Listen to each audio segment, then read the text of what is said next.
Hello, my friend. Today I will tell you another long-forgotten legend.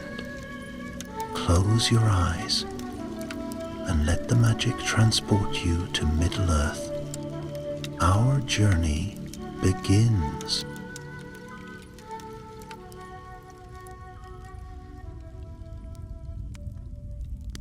In the quiet lands near the southern borders of Mirkwood, there stood a humble dwelling, half hidden beneath tall trees and carpeted with moss.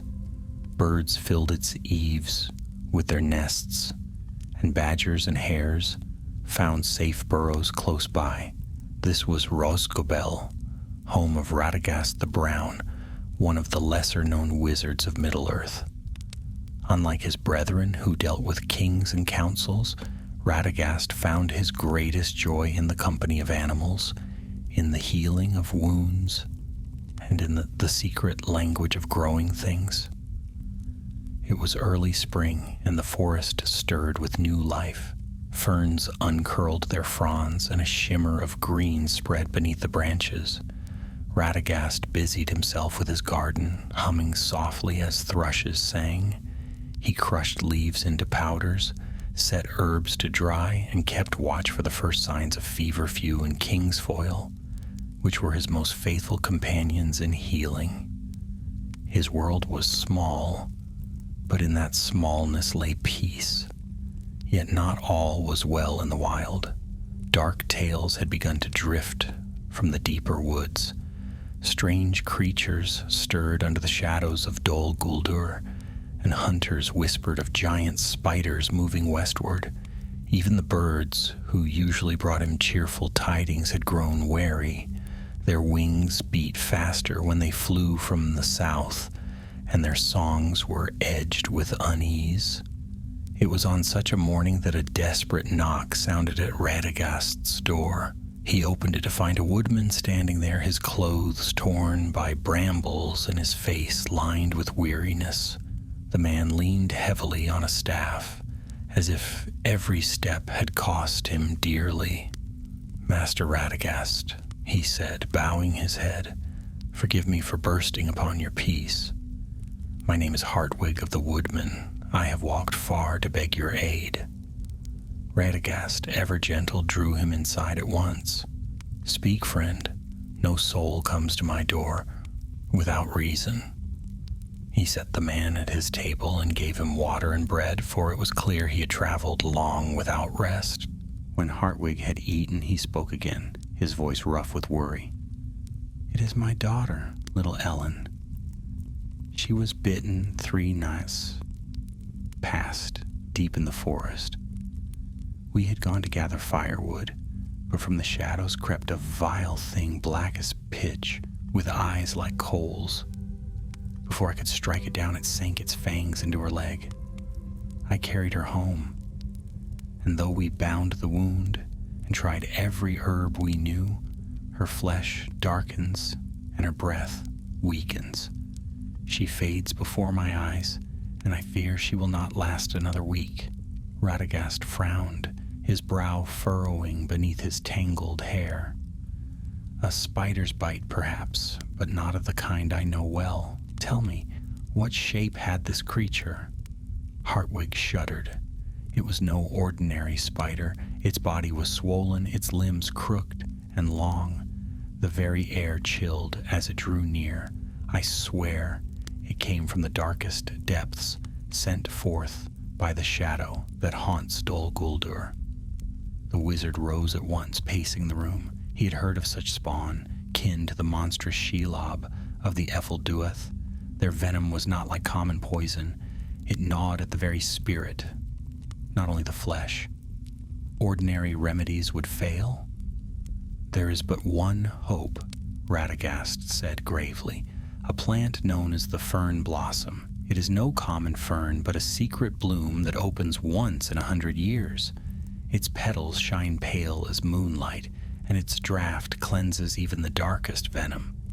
But it grows only in one place, an ancient glade hidden near Dol Guldur itself." Hartwig's face fell. "Then she is lost. No man of the Woodman dares venture so near that cursed place." Radagast laid a hand upon his shoulder. "Take heart. Though perilous, the road is not hopeless. I have walked the woods many years, and I know paths that are not known to others. I will go, and I will seek this blossom for your child." Tears welled in Hartwig's eyes. He clasped the wizard's hands.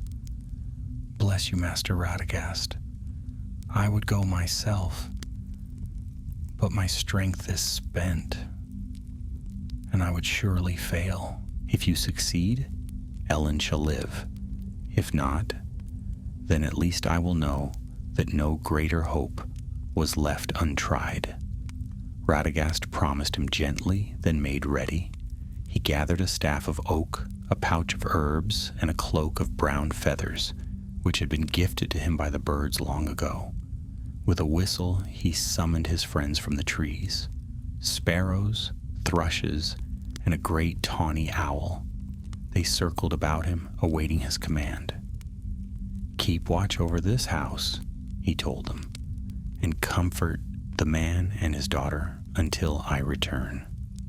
The birds dipped their wings in answer as if they understood. That evening Radagast set out upon the forest road, striding beneath the boughs of Mirkwood. The air was cool, the earth damp with fallen leaves. He moved swiftly, though his heart was heavy, for he knew the way ahead was shadowed with danger. Yet he also knew that in every darkness there might be a glimmer of light.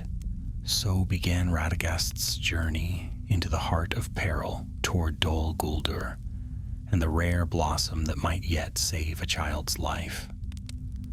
Radagast's staff tapped softly against the roots and stones of the woodland path as he pressed deeper into Mirkwood.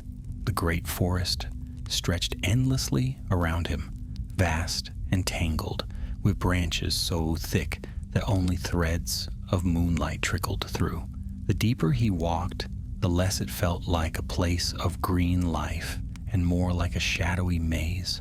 Once long ago, Mirkwood had been fair and filled with light, but the rising of the necromancer in Dol Guldur had poisoned it with dread. Now the air carried a faint heaviness, like mist, that never quite lifted. Radagast, however, did not falter. He had lived near these borders for centuries and knew the moods of the forest better than any mortal. When the leaves whispered in uneasy tones, he listened. When the owls fell silent, he heeded their warning. The brown wizard was no warrior, but the creatures of the wild were his scouts, and through them he felt the pulse of the land. At his side bounded a great, shaggy dog, brown as autumn earth, who had joined him the moment Radagast had left Roscobel. The dog was called Rowley, strong of limb and sharp of nose, one of many friends who often aided him in his wanderings.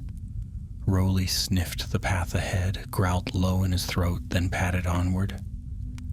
"Steady, Rowley," Radagast murmured, stroking his tangled beard as he glanced about.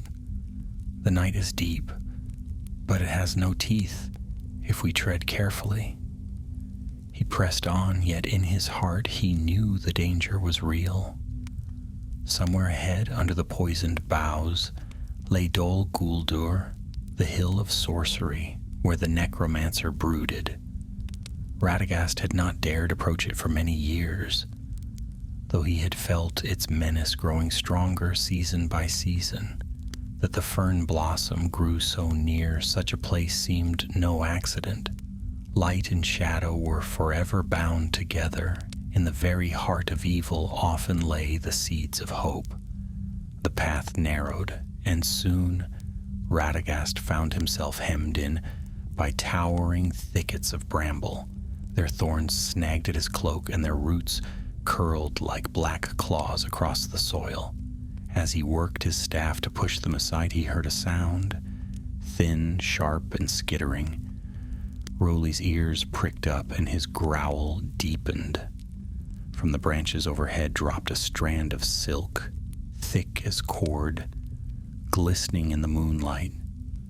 Another followed, and another, until Radagast realized they had walked into the hunting ground of the spiders. "Curse the shadows," he muttered under his breath. "I had hoped they would not come so far west." A pair of eyes glowed in the dark above him, red as embers. Then another pair, and another, until half a dozen flickered among the branches. The spiders were not as large as Shelob of the mountains, but still they were monstrous, with bodies the size of wolves and legs long enough to span the path. They hissed and clicked, weaving their webs faster, until Radagast and his hound stood in a cage of silk. Rowley barked fiercely, lunging at the nearest thread, and tore it away with his teeth. But the spiders crept closer, their fangs glistening with venom. Radagast raised his staff. "Begone, spawn of darkness," he cried. With a sweep of his arm, he drew upon the small sparks of power granted him. A flash of light burst from the staff's tip, bright as a torch in the gloom. The spiders shrieked, recoiling, their many eyes blinking furiously. Some scuttled back into the branches, but two lunged forward, striking at Rowley. The dog leapt aside, snapping at one, while Radagast thrust the butt of his staff into the other's face. The creature fell back, dazed, then fled. More hissed from the shadows, but none dared descend closer to the light. Radagast held the glow steady, guiding Rowley through the torn strands, until they reached the far side of the thicket. His heart pounded, though he forced himself to remain calm. "That was too close," he murmured, stroking Rowley's shaggy head once they were clear. "Their webs thicken in every season. Soon no woodman will be able to walk this forest without fallen prey." Rowley licked his hand as if to say, "We drove them off well enough." But Radagast knew that light alone would not drive the darkness away forever. He pressed on, following the faint pull in his mind that drew him toward the fern blossom. The plant was elusive, its presence hidden from all save those who listened closely to the whispers of the earth. Radagast felt it calling, faint as a dream, urging him onward. Hours passed, the forest deepened. Strange cries echoed through the night, shrieks of bats, the rasp of unseen lizards, the distant howls of wolves. Still, Radagast walked, guided by instinct and by the watchful eyes of small creatures who darted between branches. A robin flew ahead of him, pausing often as if to wait, then fluttering forward again, leading the way. At last, near dawn, Radagast reached a ridge where the trees thinned. From its crest he looked eastward, and there, rising above the mists, stood the hill of Dol Guldur. Dark stone crowned its summit, broken towers half shrouded in shadow.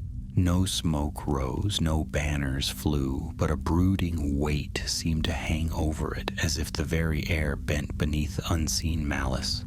Radagast drew in a breath. Even from this distance he felt the presence of the necromancer.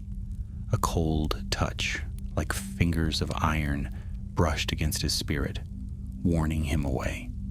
For a moment, doubt pricked his mind. What hope had he, a simple brown wizard, against the power that dwelt there? But then he thought of Ellen, the woodman's daughter, lying pale and fading with each passing hour. He straightened his back, gripping his staff firmly. "For her sake," he said softly, "I will not turn aside." Rowley whined uneasily, pressing close to his leg. Radagast knelt and whispered to him, "Fear not, friend. We shall not tread the hill itself. The blossom lies in the glade nearby, if the old tales speak true." The sun rose faintly in the east, though its rays seemed dimmed by the forest canopy. Radagast descended the ridge, entering a narrow valley where the ground grew damp and mist clung to the air. Every tree seemed warped, twisted into strange shapes, as though the very wood shrank from the presence of Dol Guldur. Yet amid the gloom, he spied something remarkable, a faint shimmer, pale as silver, glowing through the mist. His heart leapt. The fern blossom. It grew in a small clearing ringed with ancient oaks, their roots knotted like the backs of old hands. At the glade's center, a cluster of ferns rose, their fronds arching gracefully, and from one, like a jewel upon a crown, bloomed a single flower. Its petals were slender and luminous, shining with a light that seemed not of this world. Even from afar, Radagast smelled its fragrance, fresh, clean, and sweet as spring water. He stepped forward eagerly, but Rowley growled again, his hackles rising. The wizard froze. From the shadows beyond the clearing came the clatter of armor. Harsh voices barked orders in the guttural tongue of orcs.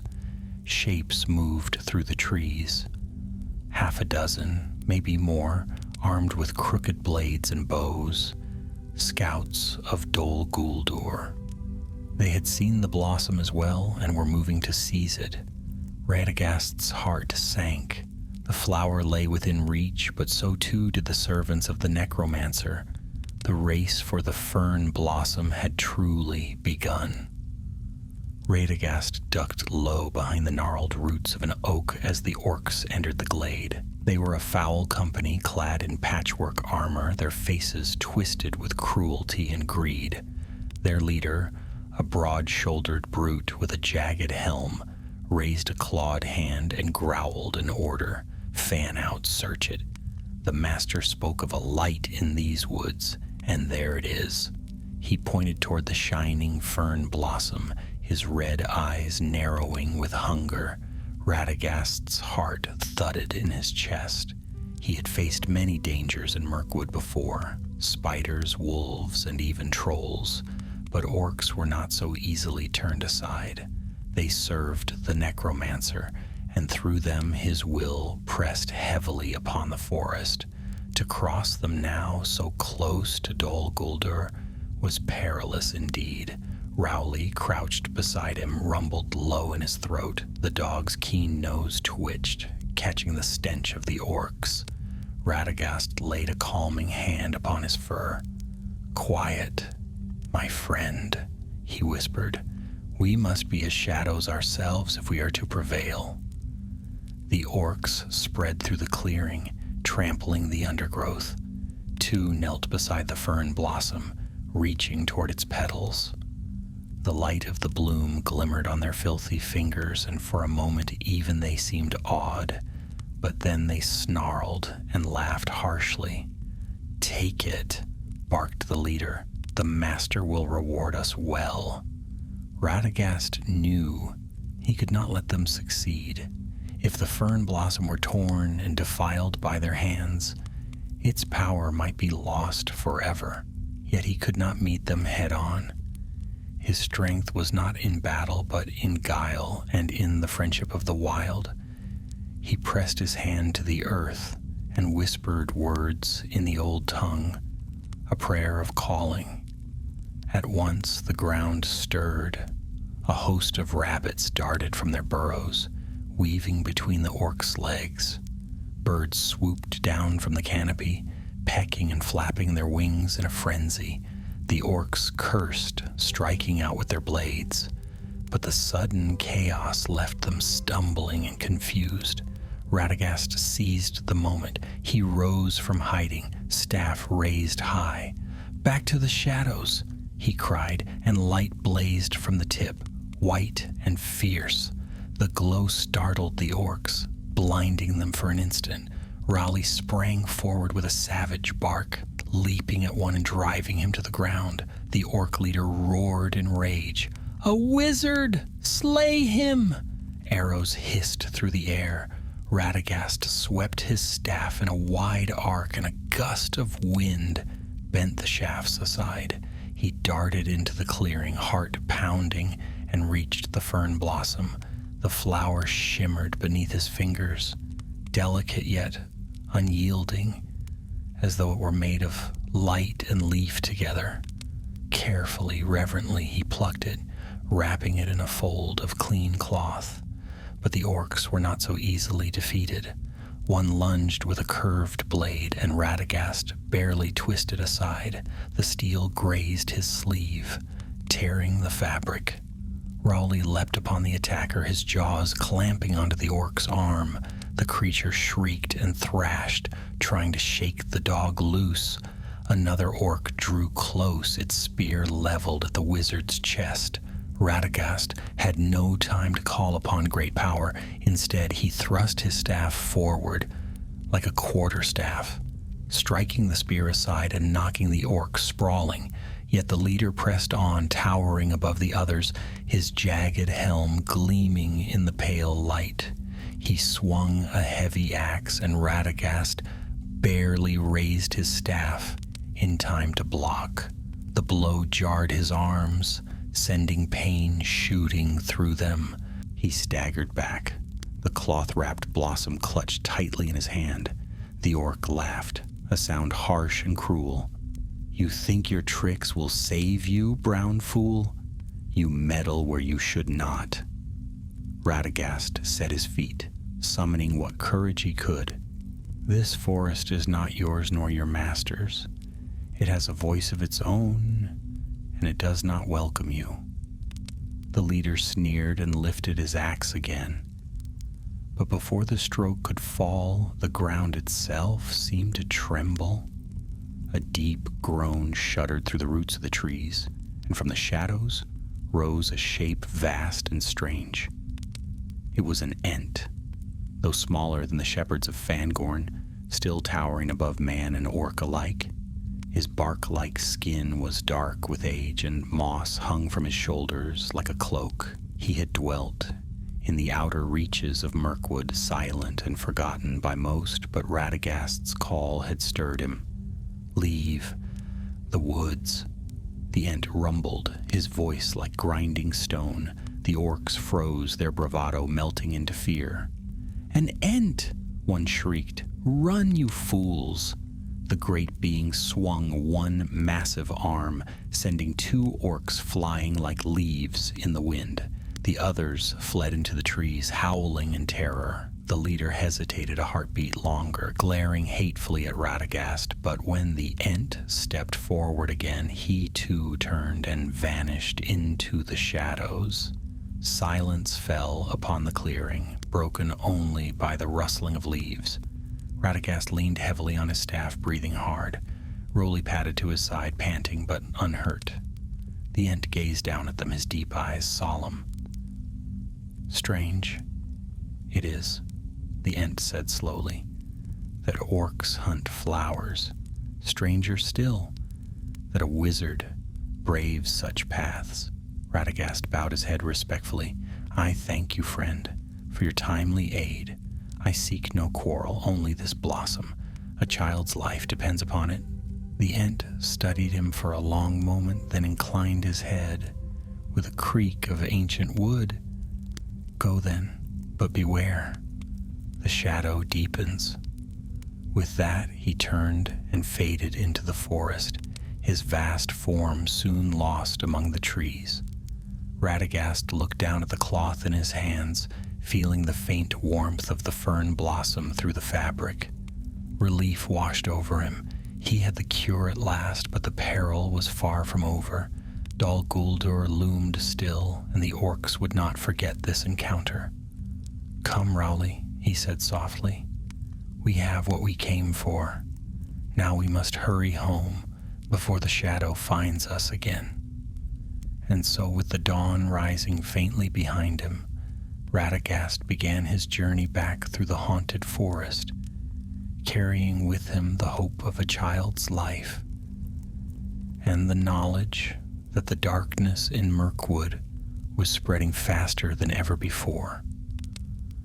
Radagast hurried through the forest with the fern blossom secured in his pouch, wrapped carefully in the cloth so that no harm might befall its fragile petals. The encounter with the orcs had left his limbs aching and his heart unsettled, but he pressed on, knowing that every moment mattered. Ellen's life depended on his speed. The forest, however, seemed unwilling to grant him safe passage. Mirkwood was never a place of easy travel, and near Dol Guldur the very paths twisted of their own accord. Trees loomed overhead like watchers, their branches curling in strange shapes that shut out the light. Roots jutted from the ground like serpents, waiting to trip the unwary. More than once, Radagast had to pause, close his eyes, and listen to the whispers of the soil in order to find the way. Rowley padded at his side, ears pricked, his nose working constantly. From time to time he growled low, warning of things unseen. Radagast trusted the dog's instincts, for the hound had lived all his years in these woods and knew its scents better than any map could guide. They had not gone far when Radagast noticed that the forest was too quiet.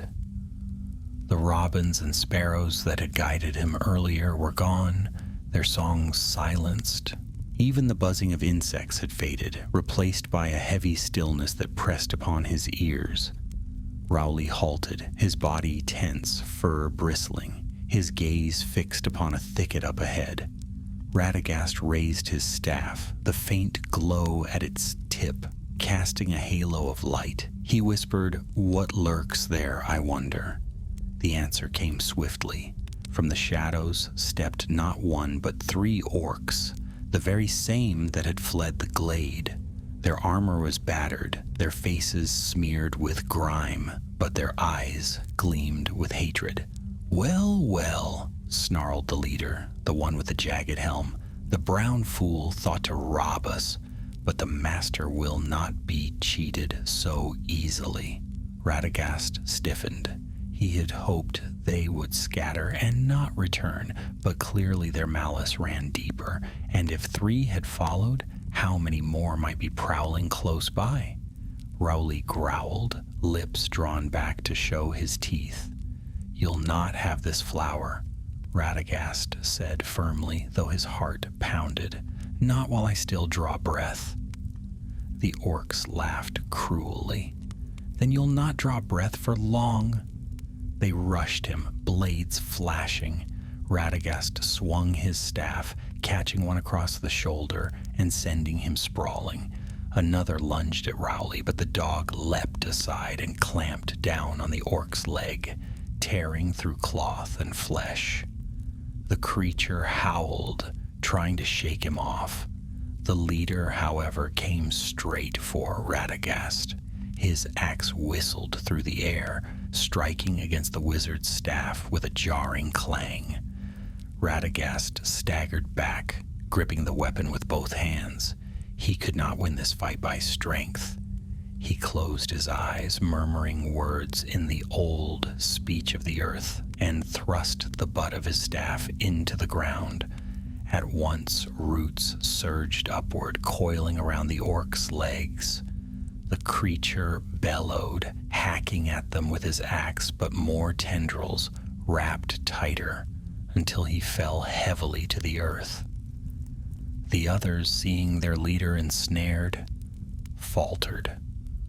One broke free of Rowley's grip and fled into the dark. The second scrambled to his feet, clutching his wounded arm, and vanished after him.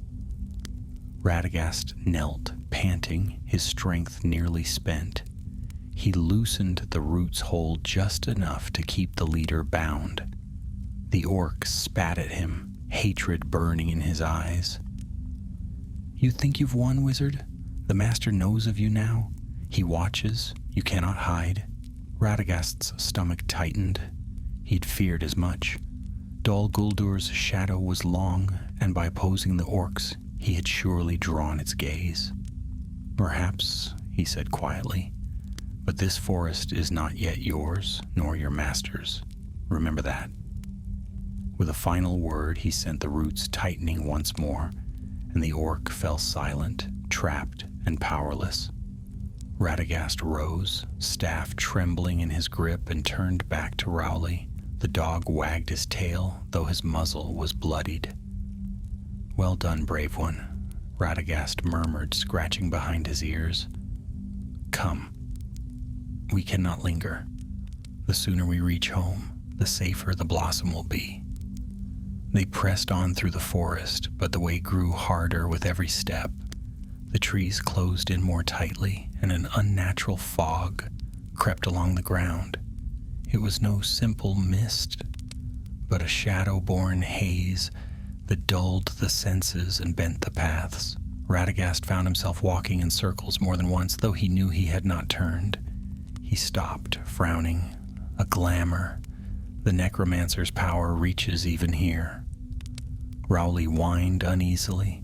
Radagast sank to one knee and pressed his hand against the soil. He whispered to the roots and stones, to the worms and beetles below. Slowly, faintly, they answered, showing him the way northward, a line of firmness beneath the trickery of the mist. With new determination, he followed it. The fog thickened, curling about his ankles, but he fixed his eyes upon the unseen path. Rowley kept close, never straying more than a pace away. Hours passed. At last the trees began to thin, and the mist slowly dispersed. Radagast knew then that he had crossed beyond the deepest reach of Dol Guldur power. Relief washed through him, though his body ached with weariness. As dusk fell, he found a small glade where the ground was dry and the air clear. He built a small fire and set the fern blossom carefully upon a stone, still wrapped in its cloth. It glimmered faintly in the firelight, a promise of hope. Rowley curled beside him, head resting on his paws. Radagast stroked the dog's fur absently, his thoughts heavy. The orc's words lingered in his mind. "The master knows of you now." Radagast shivered, though the fire was warm. He had never sought to draw the necromancer's eye. He had preferred the quiet work of healing, of tending to creatures and herbs. Yet now he had crossed a line, and he knew there would be no going back. Still, when he thought of Ellen's pale face, of her father's desperate eyes, his resolve hardened. He would not falter. He would return with the blossom, and he would see the child healed. "Let the necromancer brood in his tower," Radagast murmured to the night. "I am not his foe, nor am I his prey. My task is life, not war, and life shall prevail." The fire crackled softly. The forest whispered around him, restless but not hostile. For the moment, at least, he was safe. With the blossom secured and his strength slowly returning, Radagast closed his eyes, letting sleep take him. Tomorrow the journey home would begin in earnest, and with it the final test of his resolve.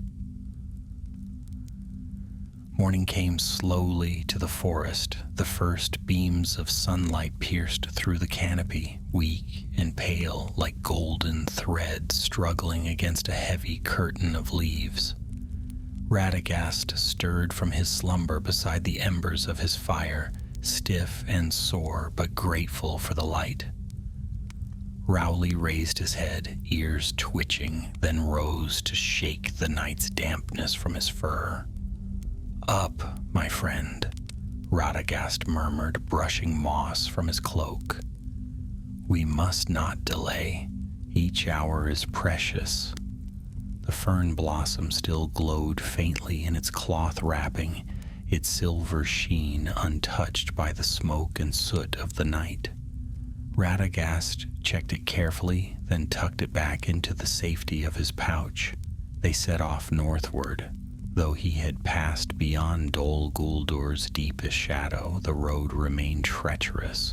The woods were thick with twisted branches and uneven ground, and the paths often forked without warning. Even seasoned hunters could lose their way here, and Radagast knew the forest well enough to mistrust every turn. Rowley trotted ahead, nose to the ground. Birds had returned to the branches above, chattering as they flew from tree to tree, though their songs carried a note of urgency, as if urging him onward. But Radagast's heart was heavy, and not only from the journey. He could not shake the words of the orc. "The master knows of you now." That was a dangerous thing. For years, he had lived quietly in Roscobel, content to heal the hurt and tend to the small lives of the forest. He had left the wars of the great powers to Gandalf and Saruman, yet now, by plucking a single blossom, he had drawn the necromancer's eye. Still he pressed on. A child's life outweighed fear. By midday they reached a brook that wound through the trees, its waters clear but swift. Radagast knelt and drank deeply, cupping the cool water in his hands. Rowley lapped at the stream beside him. The forest seemed calmer here, the light stronger, but Radagast's instincts kept him alert, and rightly so. From across the brook came the sound of heavy movement, branches snapping, earth crunching underfoot. Rowley stiffened, growling low. Radagast rose quickly, staff in hand. Out of the trees stepped not orcs this time, but something larger. A great warg padded into view, its black fur bristling, its yellow eyes gleaming with hunger. Its breath came in harsh snarls, steaming in the cool air. Radagast tightened his grip on the staff. Wargs were no mere beasts. They were cunning and cruel, their spirits twisted by darkness. Where one prowled, others often followed. The warg's gaze flicked to the pouch at Radagast's side, as if it could sense the power of the fern blossom. It growled, lowering its head. Rowley barked furiously, placing himself between the wizard and the beast. "Steady," Radagast whispered, though his own heart raced. "We cannot fight it headlong." The warg leapt suddenly, a blur of black fur and white fangs. Rowley met it midair, teeth snapping, and the two crashed together with a snarl. Radagast cried out, raising his staff. A burst of light flared from its tip, striking the ground beside the warg. The beast yelped, momentarily blinded, and staggered back. Rowley pressed the attack, lunging at its flank, but the warg recovered swiftly, slashing with claws that raked across the dog's side. Rowley yelped, stumbling. "No!" Radagast struck the ground with his staff. Roots surged upward from the brook's edge, twisting around the warg's legs. The beast roared, thrashing wildly. For a moment it was bound, snapping its jaws in fury. Radagast hurried to Rowley's side. The wound was shallow but bleeding. He tore a strip from his robe and bound it quickly, murmuring soothing words. Rowley's tail thumped weakly against the ground, as if to say he was not beaten yet. The warg howled, ripping free of the roots. Radagast looked up in alarm. The creature's rage had only grown, and it lowered its head for another charge. But before it could leap, a chorus of cries filled the air. From the trees above swooped a host of crows, black wings beating like thunder. They dived at the warg, pecking and clawing, their cries sharp and harsh. The beast snapped at them, snarling, but their numbers were too great. Distracted, it stumbled backward, and with a final furious growl, it turned and fled into the forest, vanishing into the shadows. Radagast let out a long breath. He looked up at the crows circling above. "My thanks, friends," he called. "Your timing was most welcome." The birds cawed in answer, then scattered back into the trees. He turned back to Rowley, stroking the dog's fur gently. "You fought bravely as always. Rest now. We have far to go still." They rested a while longer at the brook, Radagast tending Rowley's wound with herbs from his pouch. Then they pressed on again, slower now but determined. As the day wore on, the trees began to change. The heavy darkness of the southern woods gave way to lighter growth, the air fresher, the paths less twisted. Radagast knew they were drawing nearer to Roscommon. Relief stirred in his chest, though he dared not relax fully. By nightfall they reached the edge of a familiar glade. Here Radagast often gathered herbs, and the sight of its tall grasses and bright fireflies eased his weary spirit. He built a small fire and let Rowley rest, his head upon the wizard's knee. But sleep did not come easily to Radagast that night. He thought of Ellen, lying pale and weakening. He thought of Hartwig, waiting anxiously at his door. And he thought of Dol Guldur, of the shadow growing in the south. The necromancer had felt his presence. Of that he was sure. This quest, though small, had set him on a path he could not turn from. Still he looked down at the pouch, where the fern blossom lay glowing faintly in the firelight, and his resolve strengthened. "Tomorrow," he whispered, "we will reach Roscommon, and the child will live." Rowley sighed softly in his sleep, and the forest settled into quiet. The fire burned low, casting warm light against the shadows. For this night at least, Radagast and his prize were safe. But in the distance, far to the south, a deeper darkness stirred. Night still lingered when Hartwig rose from the bench beside his daughter's bed. He had not slept. His eyes were red-rimmed, his beard damp with the salt of many tears. Ellen lay quiet, her small face pale as ivory, her lips tinged with blue. Each breath she drew came shallow and strained, as though even the act of living was too heavy for her fragile frame. The cottage at Roscommon smelled of herbs and firewood.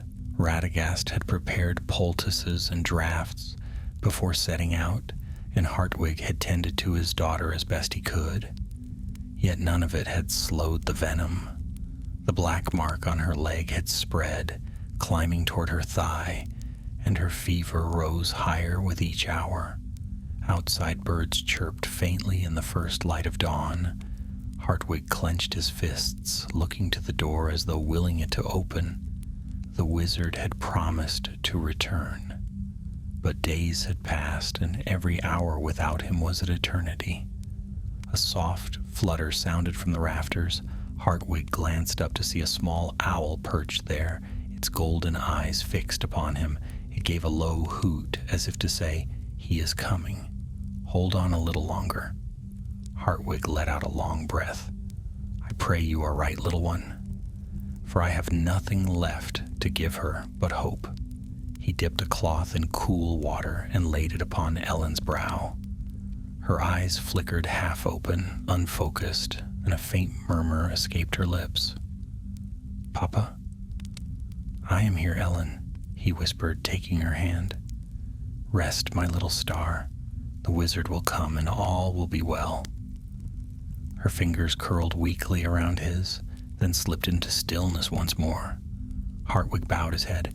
If Radagast failed, if the forest swallowed him, as it had swallowed so many hunters and travelers, then his daughter was lost. Far from the cottage, Radagast and Rowley were already on the move. The dawn was fresh and cool, the air clearer now than in the southern woods. Radagast's staff tapped steadily against the path, and the birds flew before him as heralds, calling cheerfully to guide his way. He had crossed into the northern reaches of Mirkwood, where the trees grew tall but less twisted, and light dappled the forest floor. Even so, he kept his senses sharp. Danger was never far in this land. Rowley limped slightly from the wound on his side, though Radagast had bound it carefully. The dog's spirit, however, remained fierce. His ears pricked forward, his tail wagged when he caught a friendly scent, and his growl rumbled when the shadows grew too quiet. "You are stout-hearted as any companion could be," Radagast said, giving him an affectionate pat. "Another day, and we shall be home." But though he spoke with confidence, unease gnawed at him. He had the fern blossom safe in his pouch, yet the forest itself seemed reluctant to let him go. Paths bent strangely, and the air carried whispers not of wind, but of malice. By noon, his fears proved true. As they followed a narrow track between two ridges, the trees suddenly closed in, their trunks looming like walls. The light dimmed, though no clouds crossed the sky. A heavy silence fell, thick and unnatural. Radagast halted, his skin prickled with foreboding. Rowley stiffened, ears flat, a growl deep in his throat. Then from the shadows ahead came a sound like iron scraping on stone. Figures emerged, armored orcs, half a dozen at least, their blades drawn, and among them, walking tall and lean, was a figure cloaked in black. His face was hidden beneath a hood, but the chill that emanated from him was unmistakable. Radagast's breath caught. This was no mere scout. This was a servant of the necromancer, a shadow-sent messenger, one of the dark sorcerers who carried his will through the forest. Not a Nazgul, not yet, though the air about him stank of sorcery and fear. The orcs spread out, blocking the path. The hooded figure raised a hand, and his voice slithered forth like cold mist. "Radagast the Brown," he hissed, "the master knows of you. You carry that which does not belong to you. Surrender it, and perhaps your end will be swift." Radagast tightened his grip on his staff. His heart thundered in his chest, but he forced his voice steady. "The fern blossom belongs to no master of shadows. It is life, and life I will guard." The figure's laughter was thin and cruel. "Life? In time all life shall wither. Even the trees you love will bow to him. Hand it over, fool." Radagast shook his head. "Never." At his side, Rowley barked fiercely, his teeth bared. The hooded figure lowered his hand, and the orcs advanced. Radagast acted swiftly. He struck the ground with his staff, crying out words in a tongue older than the forest itself. Light flared, dazzling the orcs and sending them stumbling. Birds shrieked from the canopy, swooping down in a storm of wings. Rabbits darted from their burrows, foxes leapt from the undergrowth, all creatures answering his call. The clearing erupted in chaos. Orcs cursed and slashed at wings and fur, stumbling over roots that seemed to writhe under their feet. Radagast seized Rowley's scruff and pulled him toward the ridge. "This way," he urged. They scrambled upward, stones slipping beneath their boots and paws. Behind them, the hooded figure shrieked in fury. "Run, wizard! Run while you may! The master sees you, and there is no hiding from his gaze." Radagast did not look back. His heart hammered, and the fern blossom pulsed faintly at his side, as if urging him onward. At the ridge's crest, he turned briefly, staff raised, and sent a final burst of light flashing across the clearing. The orcs howled, shielding their eyes, and in that moment he and Rowley vanished into the trees beyond. They did not stop running until the sun dipped low and the forest opened at last onto the familiar fields near Roscobel. Radagast fell to his knees, gasping for breath. Rowley flopped beside him, tongue lolling, tail wagging weakly. The wizard looked back once more toward the shadowed line of Mirkwood.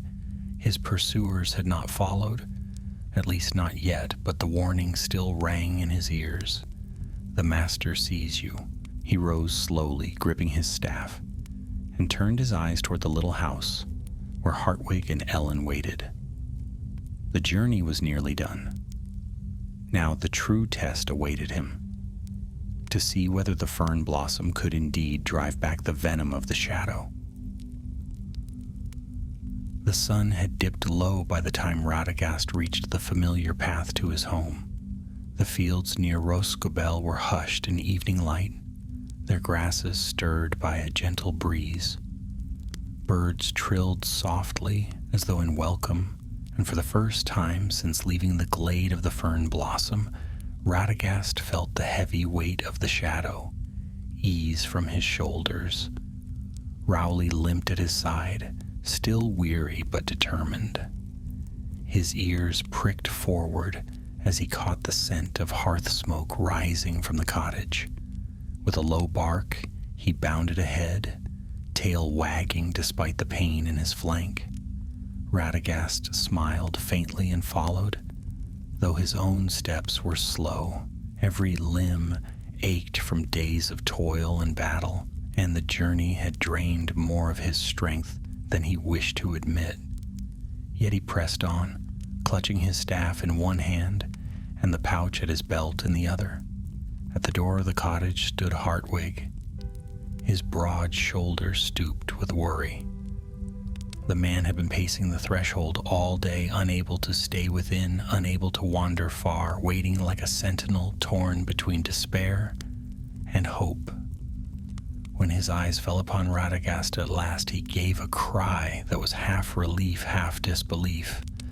"Master Radagast," he exclaimed, rushing forward, "by all the stars, you have returned." Radagast raised a weary hand. "I have, Hartwig, and I bring with me what we sought." He patted the pouch gently. The fern blossom. Hartwig's eyes shone with sudden tears. He clasped the wizard's arms with both hands, gripping tightly as though to anchor himself against the storm of emotion. Bless you 100 times. My girl, she weakens with every hour. I feared you had been lost." "Not lost," Radagast said softly, though his face was grave. "But I have seen much that darkens the heart. No matter now. Let us go to her." They entered the cottage together. The air within was warm, but heavy with the bitter scent of herbs and smoke. A small fire burned low in the hearth, its light casting flickering shadows. Across the wooden walls, on a narrow bed, lay Ellen. The sight struck Radagast deeply. The child was pale as parchment, her breaths shallow and rattling. Her dark hair clung damply to her forehead, and her small hands lay limp upon the blanket. The black wound upon her leg had spread, creeping higher like ink spilled upon paper. Radagast moved swiftly to her side, setting his staff against the wall. He drew forth the pouch, unwrapping the cloth with careful hands. The fern blossom glimmered in the dim light, its petals still radiant, untouched by time or shadow. A hush seemed to fall over the room, as though the very air bent toward its glow. Hartwig fell to his knees beside the bed, bowing his head. "Save her, I beg you. She is all I have." Radagast touched the man's shoulder gently. "Hope is not yet lost." He set the blossom upon a wooden table and began his work. From his shelves, he gathered vials and bowls, herbs dried and fresh, powders of root and bark. He crushed and mixed, adding drops of water drawn from a spring he had long blessed with healing words. His hands moved with calm precision, though his heart pounded fiercely. Rowley lay near the hearth, his dark eyes fixed upon the child, as if he too understood the weight of this moment. At last, Radagast lifted the petals of the fern blossom and laid them into the steaming mixture. A pale light spread through the potion, shimmering like moonlight on water. The wizard murmured a prayer in the old tongue, words that bound life and leaf together, sealing the power of the flower into the draught. When it was done, he poured the potion into a small cup and knelt beside the bed. "Helen," he said softly, "child, can you hear me?" Her eyelids fluttered, and she let out a faint moan. "Drink," Radagast whispered. He touched the cup to her lips, tilting it gently.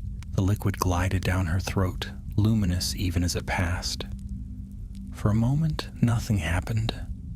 The room seemed to hold its breath. Hartwig gripped the blanket, trembling, his eyes fixed upon his daughter. Then Ellen gasped sharply, her back arching as if seized by sudden fire. Her eyes flew open wide with fear, and she cried out in a voice, hoarse but strong. The black veins upon her legs shuddered, then slowly, they began to fade, retreating from her flesh as though drawn back into the wound. The mark lightened, shrinking until it vanished altogether, leaving only a faint scar. Hartwig gave a choked sob. "Ellen!" He seized her hand, pressing it to his cheek. The girl blinked, her breathing steady now, her cheeks touched with color. "Papa," she whispered. "Yes, my star. Yes, it is I," Hartwig said, tears streaming down his face. "You are safe now. Safe." Radagast sat back, exhaustion washing over him like a tide. Relief loosened the knot in his chest, though he felt the drain of power keenly. "It is done," he murmured. "The shadow's poison is broken. She will live." Hartwig turned to him, words failing, as gratitude overwhelmed him. He could only bow his head, his tears falling freely. "Master Radagast, I can never repay this." The wizard shook his head. "There is no debt. The saving of life is its own reward." Rowley thumped his tail against the floor, a low, contented bark rumbling from his chest. For a time, peace returned to the little cottage. Elin slept soundly, her breathing even, her small hand still clasped in her father's. Hartwig kept his vigil with joy now instead of despair, and Radagast allowed himself to rest in a chair, his eyes closing as the fire crackled softly. Yet even in this moment of triumph, unease lingered in his heart.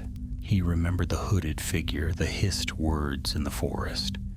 "The Master sees you." He had brought back the blossom, but in doing so he had stirred the attention of Dol Guldur. As he drifted into weary sleep, Radagast wondered what price would follow. Morning light spilled across the forest clearing, soft and golden, carrying with it the scents of dew and pine. Inside the small cottage of Rosgobel, the mood had changed entirely. No longer was the air weighed down with despair and the bitter tang of sickness. Instead, warmth and hope filled the space, as though the very walls had breathed a sigh of relief. Ellen sat propped against her pillows, her dark hair brushed smooth by her father's careful hand. She smiled faintly, still pale from her ordeal, but alive and bright-eyed. Hartwig fussed over her endlessly, tucking her blanket, bringing her broth, smoothing her hair again, even though it needed no smoothing at all. He laughed and wept in equal measure, unable to contain his joy. Radagast, seated in his old wicker chair, watched them with quiet satisfaction. His robes were rumpled, his beard tangled, his eyes heavy with weariness, but he smiled all the same. Rowley lay at his feet, snoring softly, one ear flicking now and again, as though even in dreams he guarded his master. Hartwig turned suddenly to the wizard. "Master Radagast, I cannot, words cannot." His voice broke, and he pressed a hand to his brow. "You saved her life. You brought her back from the very brink. If ever you call, I will answer. If ever you need me, my axe or my strength, it is yours." Radagast waved a hand dismissively, though his eyes softened. "No debts, Hartwig, no oaths. Be to her a good father, and that is more than enough. Raise her in kindness, keep her safe from the shadow, and you will have done all that is asked of you." Hartwig bowed his head, swallowing hard. Then I shall. By all that I hold dear, I shall. Ellen shifted slightly, her small hand clutching at Radagast's sleeve. "Thank you, Master Radagast," she whispered. Her voice was thin, but her gaze was clear. The wizard patted her hand gently. "Rest, child. Strength will return in time. For now, dream of bright skies and green meadows." Her eyelids fluttered and she sank back into sleep, a peaceful smile upon her lips. For a long while the cottage was quiet save for the crackle of the hearth fire and the steady breathing of the girl. Radagast leaned back in his chair, his thoughts wandering. The fern blossom's light had faded once it gave its power to the potion, its petals withering into dust. Such was the way of rare wonders. They were not meant to be hoarded, only given. Yet the memory of the journey weighed heavily upon him. He could still feel the echo of the hooded figure's presence, a shadow that clung to his mind like cobweb. Dol Guldur had noticed him. That thought troubled him more than all the dangers he had faced in the woods. When Hartwig stepped outside to gather more wood, Radagast rose quietly and followed. The morning air was crisp, and mist drifted among the trees. Birds flitted between branches, singing cheerfully as if the world itself rejoiced in Ellen's healing. Hartwig stacked the firewood carefully, his broad hands steady now that his burden was lifted. He glanced at Radagast and frowned. "You are uneasy, Master Wizard. Why?" "The child lives. You achieved what none of us could." Radagast stroked his beard thoughtfully. "The child lives, yes, and for that I am glad beyond measure. But do not mistake victory for safety. The shadow in Dol Guldur has lengthened. The orcs that hunted me were not wandering blindly. They were guided. And worse, I encountered a servant cloaked in sorcery, a man twisted by the necromancer's will. Such ones are not sent idly. He sought the blossom not for healing, but for spite, for destruction."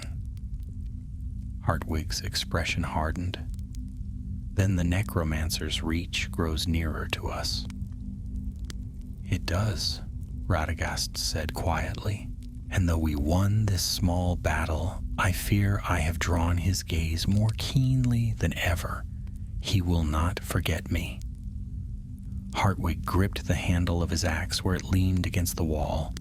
"Let him come. The woodmen will fight. We will not yield our homes." Radagast placed a hand on the man's shoulder, meeting his fierce gaze. "Bravery you have in plenty, Hartwig, but do not underestimate what lurks in Dol Guldur. It is not a foe to meet with axes and arrows alone. Its roots are deep, its servants many. Even now the spiders spread further into the forest, and the wargs prowl bolder than ever." Hartwig looked away, jaw tight. "Then what hope is left for us?" Radagast lifted his eyes to the treetops, where sunlight pierced through the mist. "Hope remains while light still shines. The shadow cannot endure forever. Others will rise against it, greater powers than I. My task is smaller, to heal, to guard, to listen to the whispers of the earth. Yet even small tasks matter, Hartwig. Remember that?" The woodman nodded slowly, though worry lingered in his eyes. They returned inside, where Ellen still slept peacefully. Hartwig sat once more at her side, watching her with renewed devotion. Radagast settled back into his chair, though his thoughts strayed far from the cottage. By evening, visitors had arrived, neighbors from nearby dwellings drawn by whispers of the girl's recovery. They brought bread, fruit, and kind words, marveling at the miracle. Ellen, though still weak, smiled shyly at their praises. Hartwig told the tale proudly, though he spared his daughter the darker details of spiders, orcs, and sorcery. Radagast listened quietly, offering no embellishments. He was glad for the joy the story brought, but he felt the weight of what remained unsaid. Already he sensed the forest stirring uneasily. The birds that perched at his windowsill carried tidings of new gatherings of orcs. The owls spoke of movements near the southern borders. That night, when all others slept, Radagast walked outside. The stars glittered above, clear and sharp. He leaned upon his staff and whispered to the night, to the trees, to the unseen powers that watched. The child is safe, but the shadow rises stronger.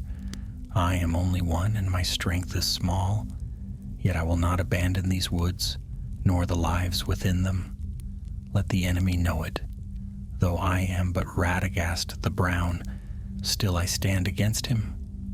Rowley padded to his side, pressing against his leg. The dog's presence was steady, warm, loyal. Radagast bent to scratch his head. At least you do not question me, eh, old friend? Come. Tomorrow we shall send word to Gandalf. He must know what stirs in the south. The night answered only with the rustle of leaves and the call of distant owls. Yet Radagast felt the forest listening, and in that listening he found comfort, for now Rhosgobel slept in peace.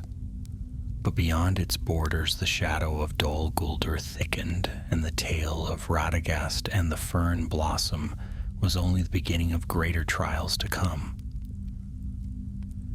The days that followed were gentle ones in Rhosgobel. Sunlight filtered warmly through the trees, dappling the moss and ferns with gold. Birds filled the air with song, and hares bounded freely across the meadows. Ellen grew stronger with each passing day, her laughter returning like a spring brook, thawed after winter. She played with the rabbits that gathered near the garden, their twitching noses amusing her endlessly. Hartwig watched her with quiet joy, always near, as though afraid she might vanish if he looked away too long. For the people of the woodmen, the story of her healing spread quickly. They came from nearby hamlets and huts, bringing gifts of honey, bread, and fresh-cut wood to lay at Radagast's door. Some bowed deeply, others wept openly, thanking him for saving the child. Radagast accepted their kindness with a gentle nod, but felt no pride in their words. He knew the fern blossom's power had saved her, not his own. He had only carried it through the peril. Yet even as peace filled his little dwelling, unease shadowed his heart. The memory of the hooded figure lingered like a thorn. Whenever he closed his eyes, he saw again the red gleam of orc eyes in the mist, the twisted words, "The Master sees you." One evening, after Ellen was tucked safely in bed and Hartwig rested by the fire, Radagast slipped outside into the night. Rowley padded at his side, ever faithful. The forest was hushed, the moon high above, its silver light glinting off the leaves. Radagast raised his staff, tapping it gently against the earth. A soft murmur escaped his lips, words spoken not for mortal ears but for the creatures of the air. At once wings rustled in the dark. Owls, great and small, descended from the trees, their eyes wide and gleaming. Crows fluttered down, cawing softly, while even the nightjars perched close, their throats quivering in expectation. "My friends," Radagast said, his voice low but steady, "I must send tidings. Beyond this wood, fly south, fly west, fly to Gandalf the Grey. Tell him the shadow of Dol Guldur strengthens. Tell him Radagast has drawn its gaze and that the necromancer's hand reaches further than before." The birds ruffled their feathers, listening intently.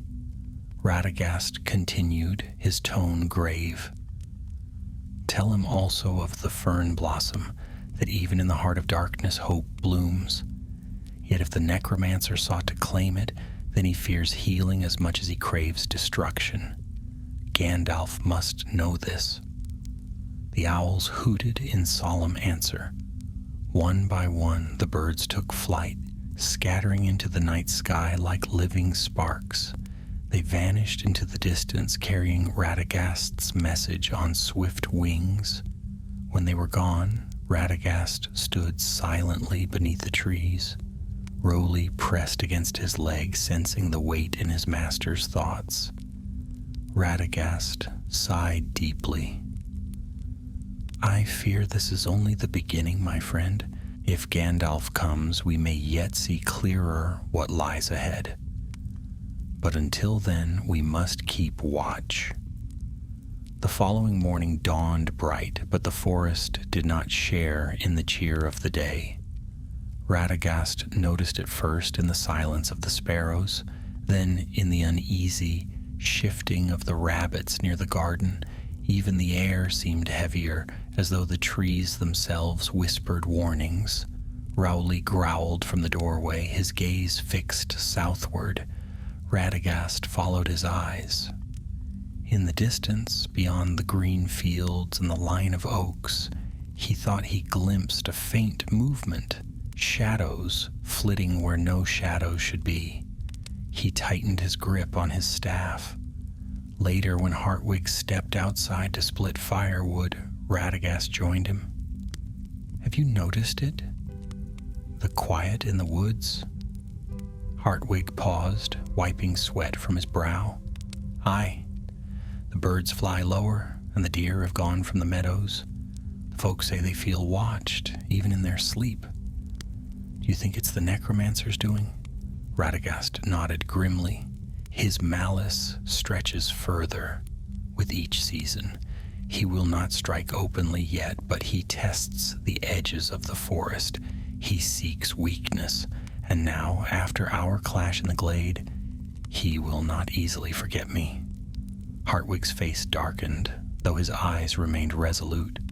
Then we stand ready. If his creatures come, we will fight. Radagast looked at the man with quiet admiration. Your courage is steadfast, but remember, Hartwig, axes and arrows cannot guard against every evil. When the time comes, the strength of greater hands will be needed. Hartwig frowned. Greater hands? You mean Gandalf? Or Saruman? Radagast hesitated. He had not spoken Saruman's name in many months. Once, the White Wizard had been leader among them, the wisest of the order. Yet Radagast had sensed pride growing in him, a sharpness in his words whenever the affairs of the enemy were discussed. Still, it was not for him to judge. Gandalf will know what must be done, Radagast said at last. He has walked in many places where shadows dwell. If any can rally strength against the necromancer, it is he. Hartwig nodded slowly. Then I pray your birds find him swiftly. That night Radagast lay restless in his bed. Dreams troubled him, visions of Dol Guldur rising higher, its towers wreathed in black smoke, spiders crawling endlessly across the forest floor, Ellen's pale face fading once more into shadow. He woke with a start, sweat upon his brow, Rowley whining softly beside him. Radagast stroked the dog's head. I know, he whispered. I feel it too. Darkness stirs. He rose quietly, wrapping his cloak around his shoulders, and stepped outside. The sky was cloudless, the stars sharp as diamonds. Yet in the south, over the unseen hill of Dol Guldur, a faint red glow pulsed like a heartbeat. Radagast shuddered. The necromancer was stirring, sending his malice further into the world. And though the fern blossom had saved one child, it had also revealed to the enemy that Radagast was not only a meddler in herbs and beasts, he had dared to defy him, and that would not be forgiven. Still, as he stood beneath the stars, Radagast whispered words of comfort to himself. Even in the heart of darkness, light blooms, and so long as it blooms, there is hope. Rowley pressed against him, warm and steadfast. Together they gazed southward, awaiting what would come. The days that followed seemed calm on the surface, but Radagast could feel the strain beneath. The forest was restless. The rabbits, who usually lingered in his garden, now bolted at the faintest sound. The birds brought fewer songs and more warnings, flitting nervously as though chased by unseen wings. Even the bees, steady creatures that they were, buzzed with unease in their hives. Hartwig noticed it too. One evening as he sharpened his axe outside the cottage, he said, "The woods are not the same, Master Radagast. My father spoke of dark years. Long before I was born, when Dol Guldur first rose, I fear such times are upon us again." Radagast did not answer at once. He leaned on his staff, gazing southward, where the horizon seemed darker than it should have been. "You are not wrong. The shadow lengthens. Yet its master is patient. He does not yet strike openly, but he tests us, probing, seeking weakness." Hartwig spat into the dirt. "He'll find none here, not while I still draw breath." The wizard gave a small, sad smile. "Your courage honors you, Hartwig. But even courage must be guided by wisdom. These are not foes to be met with brute strength alone." Before Hartwig could reply, Rowley began barking furiously. The dog raced to the edge of the trees, hackles raised, teeth bared. Radagast hurried after him, staff ready. At first nothing stirred. The woods lay still, shadows deepening in the twilight. Then from the underbrush came a low, guttural growl. Yellow eyes gleamed between the trees, then vanished. The sound of padded feet retreated into the dark. Radagast lowered his staff slowly, though his hand trembled. "Wargs," he said grimly. "Scouts, most likely. They test our borders." Hartwig gripped his axe tightly. "If they return in greater number, we'll meet them." Radagast nodded, but said nothing more. Inside, his thoughts were troubled. The necromancer's servants had not forgotten him. They were already reaching north, closer to Roscobel than ever before. That night, Radagast sat by the hearth while Ellen slept soundly in the next room. Hartwig dozed in a chair, axe still across his knees. Rowley lay near the door, ears pricked even in slumber. The wizard's eyes strayed often to the window. Beyond the glass, the forest loomed dark and quiet. Too quiet. He had sent word to Gandalf, but birds took time to fly across leagues, and time was a thing he feared running short of. He stroked his beard, muttering softly, "If only Mithrandir were here already. He would know the measure of this threat better than I. But until he comes, I must hold as I can." A faint tapping at the window drew his gaze. A small owl perched there, feathers damp from night mist. Radagast opened the shutter and let it in. The bird hopped onto the table, shaking its wings. "Well, little one?" Radagast asked. "What tidings?" The owl hooted softly, then bowed its head.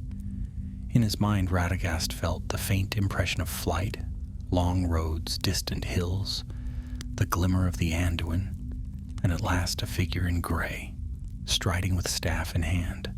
Relief softened his face. "Good. You found him. Tell him quickly, swiftly. He must know the shadow presses here." The owl blinked, then took wing again, vanishing into the night. Radagast leaned back with a weary sigh. "Soon Gandalf will come," he murmured, "but until then we must endure." The next day, the shadow pressed closer. It began with the livestock. Hartwig had kept goats in a pen near the edge of the meadow, sturdy creatures that provided milk for his family. That morning they were gone. The pen was broken, the ground churned with claw marks. Blood stained the grass. Hartwig cursed, kneeling to examine the tracks. "Wargs," he spat. "They came in the night. Radagast crouched beside him, running his hand lightly over the prints. Yes, and not lone wanderers, a pack. He straightened, his face grave. They grow bold to come so near. Hartwig rose, gripping his axe. Then they'll pay the price if they try again. Radagast's eyes swept the forest. If they return, they will not come for goats alone. That evening, the woodmen gathered at Hartwig's home. Word of the missing livestock had spread quickly, and men came armed with bows and spears, grim-faced and ready. They looked to Radagast for counsel, though many of them had known him only as the strange brown-clad hermit who spoke more with birds than with men.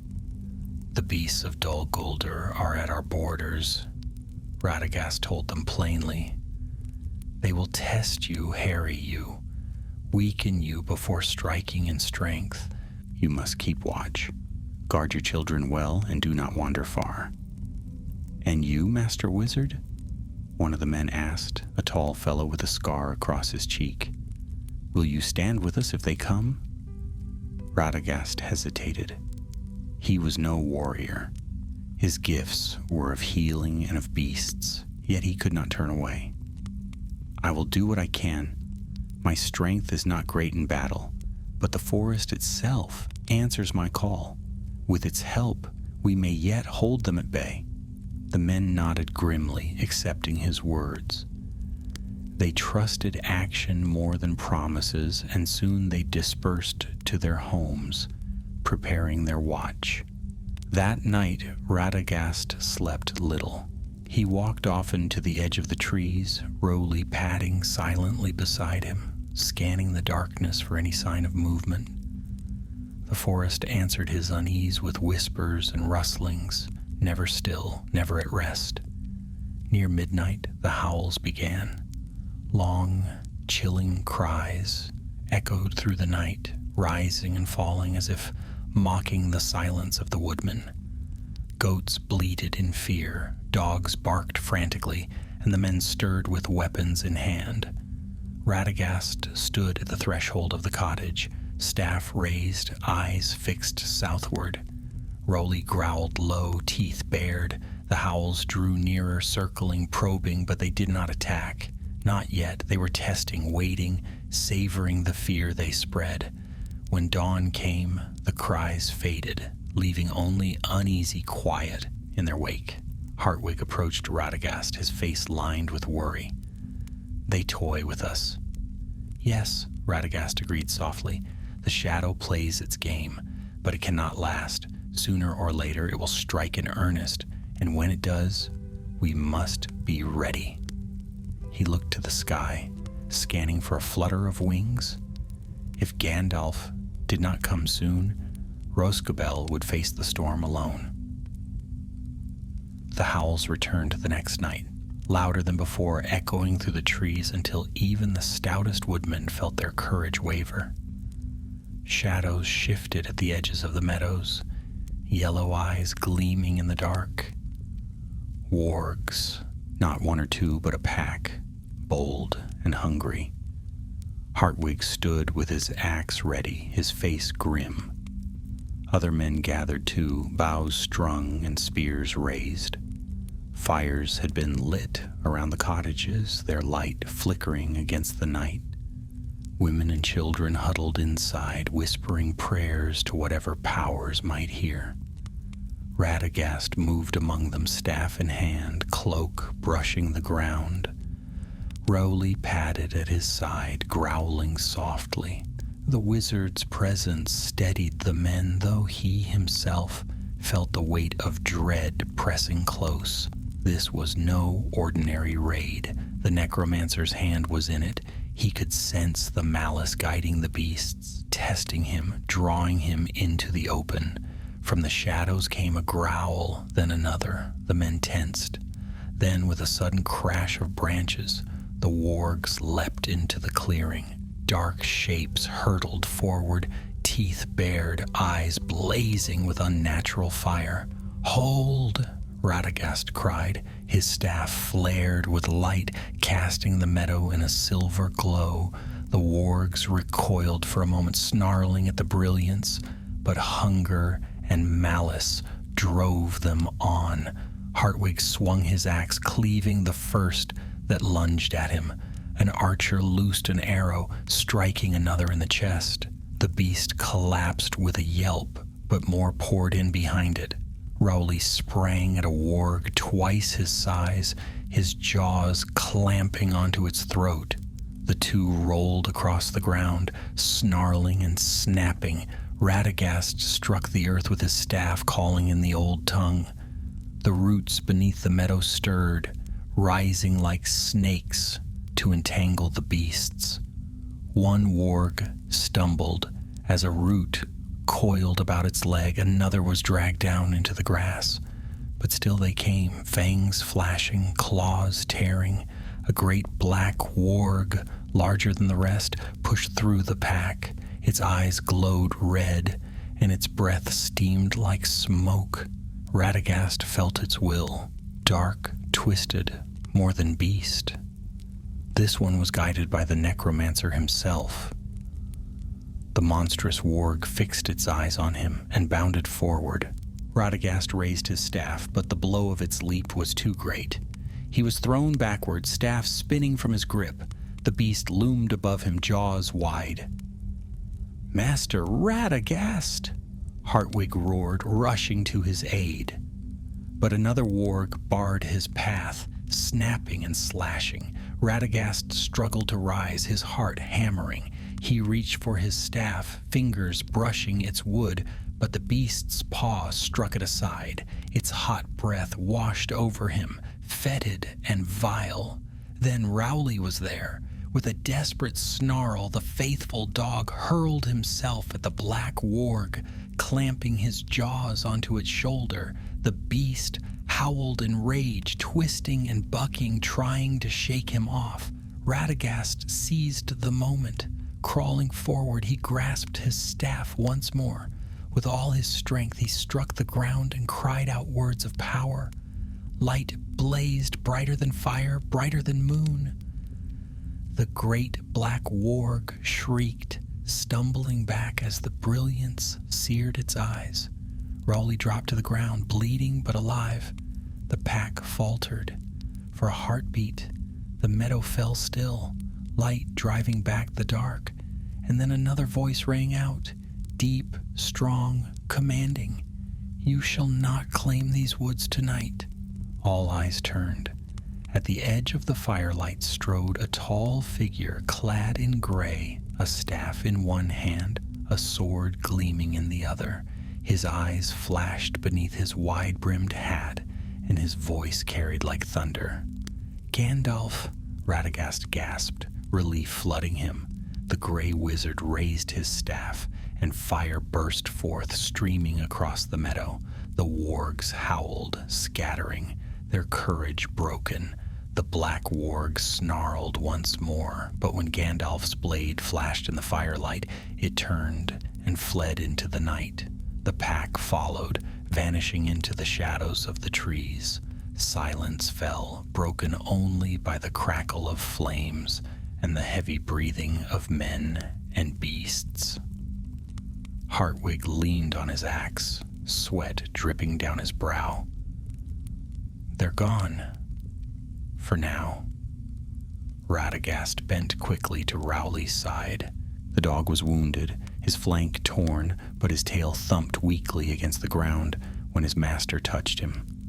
"Brave one," Radagast murmured, tears pricking his eyes. "You saved me." Gandalf strode into the clearing, his gray cloak sweeping the ground. He sheathed his sword and placed a steadying hand on Radagast's shoulder. "I received your message, old friend, and came as swiftly as I could. It seems I was not a moment too soon."